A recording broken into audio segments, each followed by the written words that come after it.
Pues vamos a seguir con la doctrina cristiana, nuestro catecismo, y vamos a entrar ya en lo que sería el primer artículo del credo, que está centrado en Dios. El primer artículo del credo, ¿cuál es? ¿Cómo es? A ver quién se acuerda. Creo en Dios. Creo en Dios, Padre Todopoderoso, Creador, ¿verdad? Luego el cielo, la tierra, lo visible y lo invisible. Entonces, fijaos en las palabras que tenemos ahí.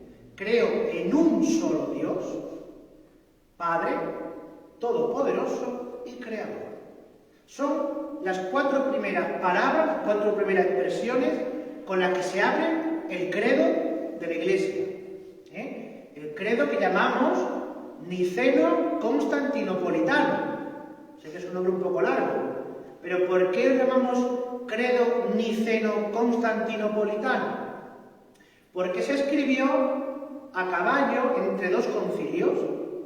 El concilio de Nicea, año 325, que es la primera parte hasta Jesucristo, y el concilio de Constantinopla, año 381, que es la segunda parte, donde empieza el Espíritu Santo hasta el final. Entonces, en ese concilio primero de Nicea, año 325, se acuña el primer artículo del credo. Creo en un solo Dios, Padre Todopoderoso, Creador del cielo, de la tierra, de lo visible y de lo invisible. Por tanto, vamos ya a nuestro catecismo que tenemos. Vamos a la pregunta 11. La pregunta 11. ¿Quién es Dios? ¿Qué pregunta, no? ¿Quién es Dios? Y dice, Dios es nuestro Padre que está en el cielo, Creador y Señor de todas las cosas. Por lo tanto, aquí tenemos una primera definición de lo que es Dios. Si recordáis, bueno, mejor no lo recordáis, no tenéis por qué, pero en los catecismos antiguos, a esta pregunta se respondía así y completando. En catecismos antiguos, por ejemplo, a Teti Ripalda, a lo mejor sonarán de cuando eres niña, decía, Dios es nuestro Padre que está en el cielo, Creador, Señor de todas las cosas, que premia a los buenos y castiga a los malos. Esa era la definición completa de quién es Dios. Y es importante que la sepamos, porque en el fondo de esta frasecita tan breve, porque esto es un catecismo hecho para aprender de memoria, pero hay mucha miga. Primeramente, Dios es nuestro Padre. Por eso yo he querido que empezáramos hoy leyendo este texto, que es el de Mateo 6:26, donde Jesús nos habla de que Dios es el Padre de todo y de todos. Es el Padre que nos ha hecho, que nos ha creado, y además un Padre que nos cuida, nos alimenta, nos protege y nos guarda. A veces, cuando hablamos de Dios como Padre, claro, muchas veces uno depende también de la experiencia que tenga de padre. Si tu padre así fue un hombre tirano, cruel, que te pegaba o maltratador, pues lógicamente la figura del padre a veces queda un poco borrosa, ¿no? Si tu padre ha sido todo lo contrario, un hombre bueno, tierno, fiel, etc., pues entonces la figura del padre cobra con más brillo. Por eso siempre hay que decir que Dios es el Padre, Dios es nuestro Padre, pero no como los padres de la tierra, sino mejorando y perfeccionando a los padres de la tierra. ¿Por qué? Pues porque los padres de la tierra tienen limitaciones. Por muy bueno que sea tu padre, alguna vez puede cometer fallos. Y a lo mejor te puede castigar sin razón, movido por otra intención. Y tú dices, qué injusto ha sido mi padre, no sé, yo no he hecho esto. O, por muy bueno que sea tu padre, cuando está sujeto a la enfermedad o a la vejez, pues a veces el padre se vuelve un poco arisco. Eso pasa a todos los que hemos cuidado o que cuidáis enfermos, ¿no? Pero si es que es mi madre o mi padre, le quiero mucho, pero se vuelve arisco. Entonces, lo primero, Dios es nuestro Padre, sí, pero mucho mejor y más perfecto que los padres de la tierra. Claro, decir que Dios es nuestro Padre, ¿qué significa también? Que nosotros somos sus hijos. Por tanto, ante la paternidad de Dios está nuestra filiación divina. Si Dios es mi Padre, yo puedo tener una relación con mi Padre. Por tanto, el cristiano que sabe que Dios es su Padre y que se sabe hijo de Dios, puede rezar. Y esto es lo que a los cristianos nos diferencia de otras experiencias de oración o de concentración, sobre todo de tipo oriental.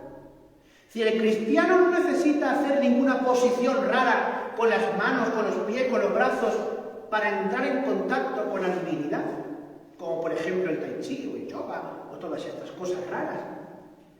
¿Por qué? Porque el cristiano tiene una relación de tú a tú con Dios y sabe que puede hablarle a Dios. Esa es la experiencia de ser hijo de Dios y esa es la experiencia de la paternidad divina. El poder entrar en relación con Dios. Eso es lo primero que tenemos que saber sobre que Dios es nuestro Padre. Segundo, el Padre, ¿qué función ejerce en la familia? Normalmente, el Padre, digamos que es el que trabaja, ¿no? O el que tiene que salir de casa, el que trae dinero a casa, en fin, en el rol, digamos, tradicional de la familia, aunque hoy, bueno, pues el mundo es otro y la mujer también está en el mercado laboral, pero normalmente el padre es el que trabaja, ¿no? Es decir, el que cuida, el que provee. Por eso hay dos palabras. El matrimonio viene de mater y monitum en latín, que significa oficio de la madre, y el patrimonio. Por patrimonio, ¿qué entendemos? Los bienes que hay en casa, ¿verdad? ¿Por qué? Porque era el oficio del padre, él iba adquiriendo, pues eso, bienes, tierras, objetos, lo que fuera, para que la familia tuviera un estatus. Entonces, como padre que es, no solamente tengo una relación, sino además que Dios tiene un deber de cuidar de nosotros. Y a ese cuidado paternal de Dios sobre nosotros, ¿cómo lo llamamos? Seguro que lo sabéis. Lo llamamos providencia. A ver, más fuerte. Providencia.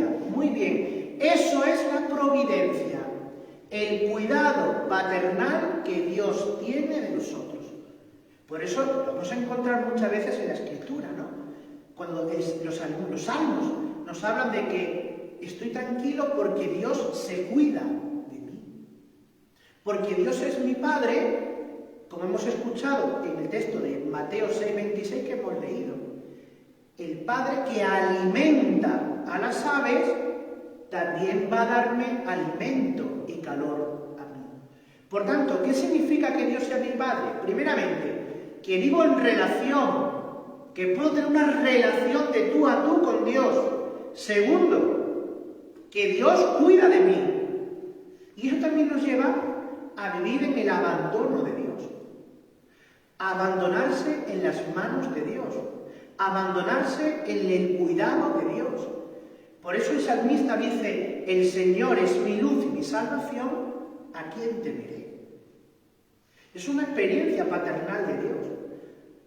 Pensad que nosotros ante Dios somos niños pequeños. Y el niño pequeño se fía de los mayores, se fía de sus padres.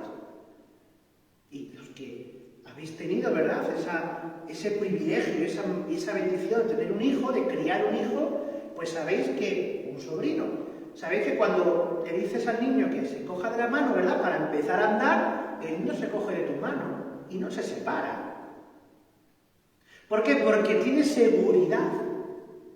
Entonces, eso es experimentar el abandono en Dios. Si Dios me cuida, me puedo abandonar perfectamente a sus cuidados. Y la tercera cosa que significa que Dios es nuestro Padre es la herencia. La herencia. Porque uno que es hijo de su padre recibe una herencia, ¿verdad? Si cuando el padre muere, pues los hijos reciben los bienes que los padres hayan adquirido en el matrimonio. Es decir, una casa, una tierra, el dinero que se pueda tener en el banco, lo que sea. Entonces, si Dios es mi padre, yo también como hijo suyo estoy llamado a heredar. Ahora bien, ¿qué es lo que yo voy a heredar de mi Padre Dios? Lo que tiene Él. ¿Y qué es lo que tiene Dios? La eternidad. La vida eterna. La felicidad que no acaba nunca. Eso que dice el libro del Apocalipsis, que ya no habrá ni luto, ni llanto, ni dolor. Eso es lo que yo voy a heredar. ¿Y por qué lo voy a heredar? Porque estoy unido, y hablaremos de eso, a su Hijo Jesucristo. Nos dice el apóstol San Pablo que Jesucristo es el heredero del Padre, de las promesas del Padre. Y por tanto, si yo estoy con Jesucristo y soy hijo de Dios, yo también estoy llamado a heredar lo que Dios es. Por eso, nosotros podemos afirmar sin ningún tipo de miedo ni nada que yo estoy llamado a ser Dios. La vida, la santidad de la que tantas veces hablamos, ¿no? De ser santo, no es otra cosa que ir divinizándose. Yo me voy haciendo cada vez más divino. ¿Por qué? Por los sacramentos, por la vida de caridad, por la fe, la esperanza, el amor. Y cuando muero y me uno a Dios y estoy con Dios en el cielo, entonces se produce mi divinización, que es una forma de llamarla santificación. Por tanto, fijaos lo que significa decir que Dios es nuestro Padre. Padre que me permite la relación de hijo, relación de diálogo tú a tú con Dios, la providencia divina y además la herencia del cielo, de la vida eterna. La siguiente pregunta, la pregunta 12, dice, ¿existe un solo Dios? La respuesta, sí, existe un solo Dios. Y así lo afirmamos en el credo. Creo en un solo Dios. Nuestra religión es monoteísta. Hay que distinguir, hay dos tipos de religiones. La religión es monoteísta, mono no es un animal. Mono es una palabra griega, monos, que significa uno, uno. Teísta viene de teos, en griego significa Dios. Monoteísta es un solo Dios. Pero hay otras religiones, como por ejemplo actualmente el hinduismo, que es politeísta. Poli es una palabra griega que significa muchos, muchos. Entonces, nosotros somos monoteístas, creemos en un solo Dios. Pero es cierto que a diferencia de los judíos y a diferencia de los musulmanes, que también son monoteístas, nuestro monoteísmo es tripersonal. 3 personas. ¿Quiénes son las 3 personas? Padre, Hijo y Espíritu Santo. Esa es nuestra fe. Creemos en un solo Dios y es el monoteísmo tripersonal. Hay un solo Dios y 3 personas distintas. A eso, que lo veremos hoy o el próximo jueves, lo llamamos como el misterio de la Santísima Trinidad. Es el misterio central, capital de nuestra fe. Claro, uno puede preguntarse, bueno, ¿y usted por qué está seguro de que existe un solo Dios? Bueno, primeramente porque lo ha revelado la Escritura. Y así se ha revelado Dios. Segundo, porque el politeísmo está centrado sobre todo en culturas, en mitologías antiguas, donde el hombre tenía una experiencia de vivir en un mundo natural y pensaba que ese mundo tenía vida propia. Tenía vida propia. Y cada cosa que existía y se movía y tenía vida propia, pues estaba ligado a un dios, a una energía que hacía que se moviera el agua, los mares, el cambio de las estaciones, ¿no? Y hay mitos preciosos. Por ejemplo, el mito de Proserpina, que era la hija de la diosa Ceres, que fue secuestrada por Hades, porque se enamoró de ella, ¿no? Los dioses que se enamoraban unos de otros. Y es una novela, ¿no? Y entonces mandan a Morfeo para que rescate a Proserpina. Morfeo, que era el dios del sueño, con el arpa, con la lira, duerme al Cancerbero, que era un perro de 7 cabezas, que estaba o de 2 cabezas, perdón, que estaba a la puerta del Hades, que estaba a la puerta del infierno, le duerme y entra y secuestra a Proserpina. Entonces Hades se enfada y al final llegan a un pacto que 6 meses del año Proserpina estaría con Hades en el infierno y que 6 meses estaría con su madre, con Ceres, en el cielo, ¿no? En el Olimpo. Bien, ¿y por qué este mito? Porque este mito explicaba los meses de cosecha, abundancia y buen tiempo, primavera, verano, y los meses que pasaba en el Hades, como su madre Ceres estaba triste y apesadumbrada, la naturaleza se apagaba y moría. Y estaba el otoño y el invierno. Los mitos son explicaciones a eso. Y de ahí viene que hubiera muchos dioses. Cuando viene la revelación, ya incluso, fijaos, en los griegos, Aristóteles, por ejemplo, o Platón, o Sócrates, son gente que decía que eran mitos, que eso no podía ser. Que Dios, como causa del mundo, solo podía ser uno. Claro, das cuenta que, por ejemplo, Aristóteles y Platón nacen 5 siglos o 6 siglos antes del judaísmo. Cuando los griegos conocen el cristianismo o el judaísmo, es cuando esos mitos comienzan a caer. Y empieza a haber crisis en esos cultos romanos o griegos. La pregunta 13. ¿Dónde está Dios? Es una pregunta muy actual, ¿verdad? ¿Dónde está Dios? Y nos dice el catecismo, Dios está en el cielo, en la tierra y en todas partes. Claro, que Dios esté en el cielo no significa que allí en el ozono, en el azul, entre las nubes le vayamos a ver. Como aquel astronauta ruso que dice que cuando fueron al espacio, dice, no he visto a Dios. Pues claro que no lo vas a ver. Porque cuando hablamos de cielo, de tierra, no nos referimos a lugares físicos, nos referimos a estados. El cielo es sinónimo de felicidad eterna. El cielo es lo que está arriba. Por tanto, desde arriba se ve todo, se controla todo. ¿Qué significa que Dios esté en el cielo? Que lo que hemos dicho antes, que Dios está cuidando de nosotros. Que Dios es el que hace, el que pone todas las cosas en funcionamiento. Claro. Dios está en la tierra. ¿Dónde? Habitando con los humanos también. Lo hemos visto con su Hijo Jesucristo. Y como nos dice el mismo profeta Baruch, que Él se hizo carne, se hizo hombre. Y el libro de la sabiduría nos dice que Él encontraba sus delicias entre los hijos de los hombres. Dios disfruta con nosotros aquí. Disfrutaba paseando con Adán y Eva en el jardín. ¿Creéis acaso que si Dios no disfrutara con nosotros, hubiera permitido que la humanidad hubiera seguido hasta el día de hoy?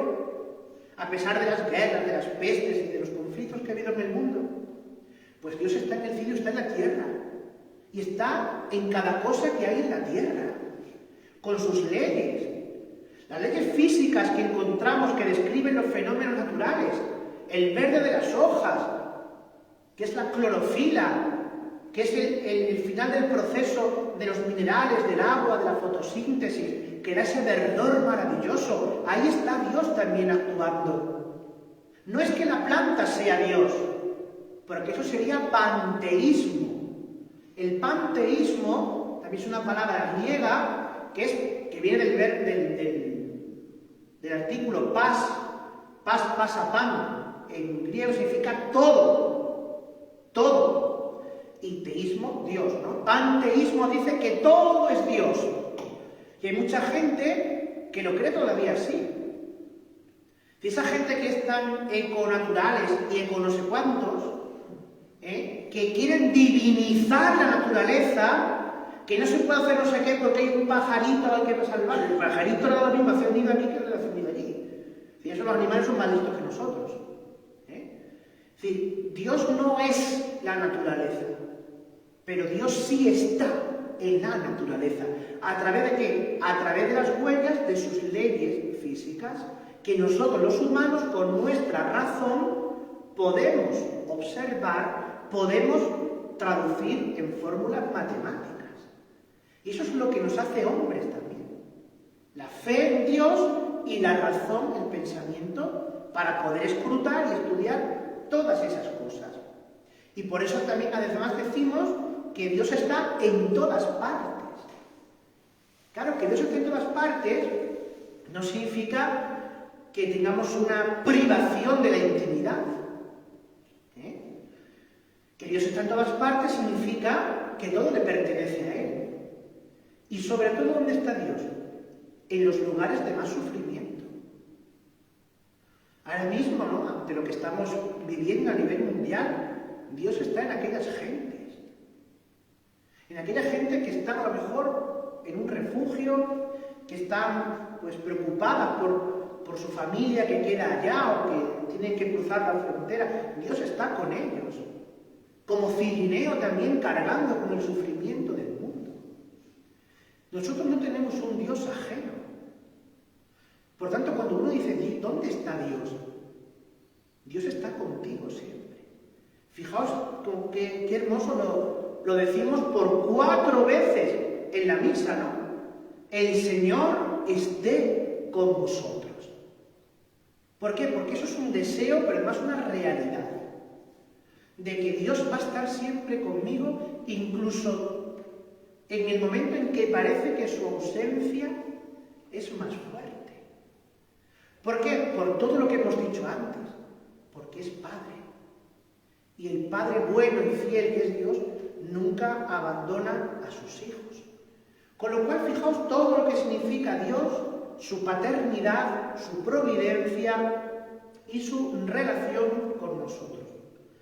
Decimos también, estamos en la pregunta 14, ¿por qué decimos que Dios es todopoderoso? Dios es todopoderoso porque su poder no tiene límites. Dios ejerce su poder amorosamente. Claro, es que de esto tenemos que partir en nuestra fe. Que para Dios no hay nada imposible. Que Dios lo puede todo. La omnipotencia divina. Mirad, nosotros los humanos, a través de la técnica o de la ciencia, podemos fabricar cosas, pero no podemos crear cosas. Porque la creación solo depende de Dios. Y además la creación es un concepto que implica que antes de eso no existe nada. Si yo puedo coger maderas y puedo fabricar una casa. Puedo coger metales, hierros, cables y puedo fabricar un coche o una máquina. Pero no puedo crear un coche de la nada. Yo puedo coger una maceta y plantar una semilla. Y esa semilla crece. Pero no puedo decir, ni hacer, ni crear una planta de esta baldosa. Las cosas no surgen espontáneamente, porque sí, al azar. Las cosas existen porque hay una causa primera que las pone en movimiento. Y esa es la omnipotencia de Dios. Por eso cuando la Virgen dice, ¿pero cómo será esto? Si no conozco varón, claro, la Virgen sabe que el proceso natural de tener un hijo es a través de la acción conyugal del hombre y la mujer. Y María podía haberlo hecho, porque era una mujer, no era estéril. Pero el ángel le dice, para Dios nada es imposible. Y por eso Dios obra el milagro de la encarnación del Verbo. ¿Por qué sabemos que el Señor está aquí en la Eucaristía y se transforma el pan y el vino? Porque es un milagro de la omnipotencia de Dios que hace que el pan deje de ser para ser sustancia del cuerpo del Señor, aunque nuestros ojos, nuestros labios, nuestra lengua guste pan y vino. Pero sabemos por la fe y la omnipotencia de Dios que se produce ese milagro y que los milagros pueden sucederse. No podemos dejar de creer en los milagros. Si nuestra religión dejase de creer en los milagros o intentar explicarlo todo racionalmente, estaríamos pervirtiendo la fe. Estaríamos traicionando. Porque Dios puede obrar extraordinariamente. Eso es el milagro. Una acción extraordinaria de Dios. Como extraordinaria fue la creación, como extraordinario es que una persona venga al mundo. ¿Acaso no os parece algo increíble que de la cópula, de la unión del óvulo y el espermatozoide, pueda surgir una persona? Una persona que ya no es ni el padre ni la madre. Por eso cuando se dice, no es que el aborto es un derecho de la mujer porque el cuerpo es de la mujer, eso es mentira. Es que la persona que nace de la mujer, que se gesta en la mujer, tiene unos cromosomas, un código genético, un ADN distinto de su madre.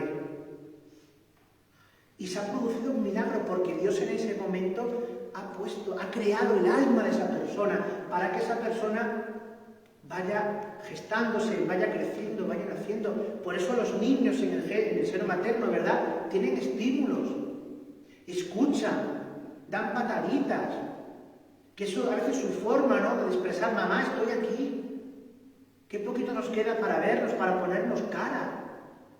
Y cuando nace tu niño, y lo tienes por ver primera encima de ti, ¿verdad?, en tu abdomen, en tus brazos, se te olvidan los dolores del parto por alegría de tenerlo.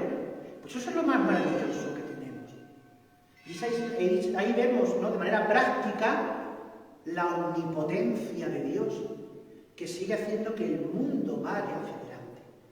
Pero, y termino, la omnipotencia de Dios no anula la libertad humana. A veces pensamos que Dios podría hacer las cosas así, ¿verdad? Dios podría acabar con la guerra ya, podría acabar con la enfermedad ya, pero entonces Dios anularía nuestra libertad. A veces nos gustaría que Dios fuese como los dioses griegos, ¿no? Que cuando Ulises y los dioses griegos estaban en el Olimpo con un mapa del mundo. Y entonces estaban jugando. Cuando Ulises, la barca de Ulises, y salía de Troya y se acercaba ya a su tierra, pues entonces, ¿qué hacían los dioses? Le decían al dios del aire, sopla, sopla. Y entonces el dios del aire hacía y la barca, ¡pum!, a la otra punta del mar. Y había que volver, ¿no? Los dioses que controlaban todo, que éramos como títeres, pero Dios nos da libertad para actuar. Dios te ha dado una ley, no mates. Y si matas, sabes que estás cometiendo un pecado mortal. Si te agredes a la ley divina, porque los mandamientos de Dios, bien vividos y bien cumplidos, harían una convivencia pacífica y feliz al mundo. No mates, no cometas actos impuros, honra a tu padre y a tu madre, ama a Dios, santifica el tiempo. No tengas codicia, cuida mucho tu corazón. Pero nuestra libertad, que está dañada por el pecado original, a veces se desvía hacia el mal. Entonces al Señor hay que pedirle que nos guarde siempre en su amor paternal, que cuide de nosotros y que en su amor estemos siempre tranquilos. Terminamos con la pregunta 15, que es un poco resumen. Dice, ¿por qué decimos que Dios es nuestro Padre? Dios es nuestro Padre porque nos ha creado, nos ama y cuida de nosotros